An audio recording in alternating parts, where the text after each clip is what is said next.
The Bitcoin roller coaster is back on the upswing. The cryptocurrency hit a new record high to close in on 8,000 just days, as you can see with this chart, just days after it plunged some 29% on Monday. That dive followed the delay of a technology upgrade known as SegWit 2 times. I hope I'm saying that right. That wiped out some $38 billion in market value. Analysts think investors are piling back in to ensure they collect coins on both sides of the so-called fork that the upgrade will create. Well, our next guest runs Tokyo-based Bitcoin exchange Quoine. It claims to be among the biggest in the world, exceeding $12 billion in transactions over the last couple of years. Joining us from Singapore is a co-founder and chief executive, Mike Mori. Thank you so much for joining us, Mike. 29% down on Monday. Thank you for inviting me. Fully back today, and then edging towards 8,000. It's down. It's 7,831 as I speak. What gives? Yes, well, as you mentioned before, Bitcoin had a software upgrade. And because it's consensus-driven, not everybody agrees. And when that happens, there's these risks of the blockchain splitting up, and this is what we call the hard fork. This time, it didn't happen, so the price came back up. But then there was another group who supported a Bitcoin derivative. So all these things in short term will happen. But when you look at long term, since Bitcoin inception in 2009, if you are a long-term holder, you will make money. It depends when you go long-term with it, surely, Mike. Let's just tell me what actually, when you look at the past 8 years. Exactly. Yes. Can you just, exactly, if you had done it then. But tell me what a hard fork is and how that all works, please, and the difference between a Bitcoin and Bitcoin Cash. Yes, so I look at Bitcoin similar to a software. So when you had Windows 95, Windows 2000, Windows XP. So there's all these upgrades that happen, even in Apple iOS. It's similar in Bitcoin blockchain as well. When it first came out in 2009, it was limited in capacity, in performance. So all of these things, similar to technology, it innovates and it improves. But because it's not one issuer, it's consensus. Some people agree with the upgrade and some people don't. And when those things happen, it splits. So that's why there's already 4 Bitcoin derivatives, such as Bitcoin, Bitcoin Cash, Bitcoin Gold, and there could be a Bitcoin Cash Plus.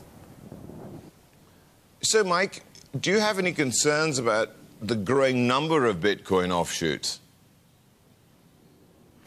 Well, so that's very interesting. So I look at it similar to software where there could be multiple versions. One could be pure, mostly on Bitcoin as a currency. One Bitcoin, like Bitcoin Cash, which has higher capacity and larger block size, it could be used more for commercial use.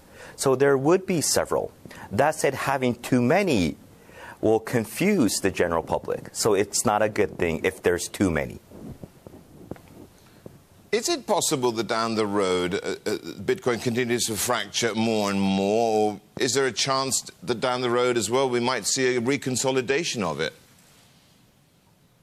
It could, or there could be another cryptocurrency, another token that could come and be more commercially available and something that everybody embraces. So there are other cryptocurrencies such as Ethereum, which is smart contract driven, and it could be embraced by everybody else. So there's already 1,200 cryptocurrencies, and we're still in the early beginnings of it. Well, there's been a gradual acceptance of this cryptocurrency, perhaps not many of the others. Are you talking to many of the international banks about derivatives products or indeed just building Bitcoin products?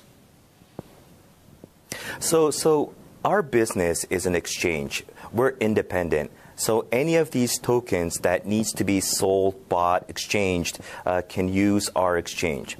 At the same time, there's the CME, who will be launching a Bitcoin futures product. There's other financial institutions that are starting to offer exchange services. So the mass adoption will happen over the next coming years.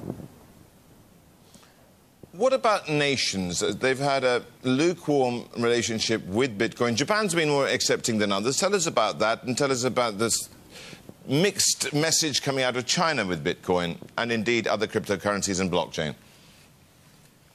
That's a great point. Japan is in the forefront because Mt. Gox, which was the largest hack of a Bitcoin exchange, which happened in 2014, was in Japan. It happened in their backyard. So that's why the Japan FSA needed to make sure that that will not happen again. So it was partially defensive, but also it was to foster innovation. So Japan is the first country nationwide to regulate cryptocurrency exchanges. And now many countries are following Japan. Although some countries like China is banning crypto altogether. So it is something new, and countries are varying on how they approach it. Mike, there was a piece the other day about some gentleman saying that it was not out of the realms of possibility that a Bitcoin could be worth $1 million. Was he trying to get a headline? No, actually, it's very interesting.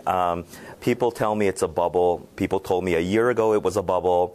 2 years ago it was a bubble. But some people say it could be one Bitcoin could be worth $500,000 or $1 million. Bitcoin, there's finite amount of Bitcoin that's available, which is 21 million. There's 16.5 million already mined and in circulation. So there's only 4.5 million to go. It's very different from a fiat currency where a central government can continue to print their national currency. Compared to that, Bitcoin, there's a finite amount. And when there's more utility and there's more demand, obviously the price goes up.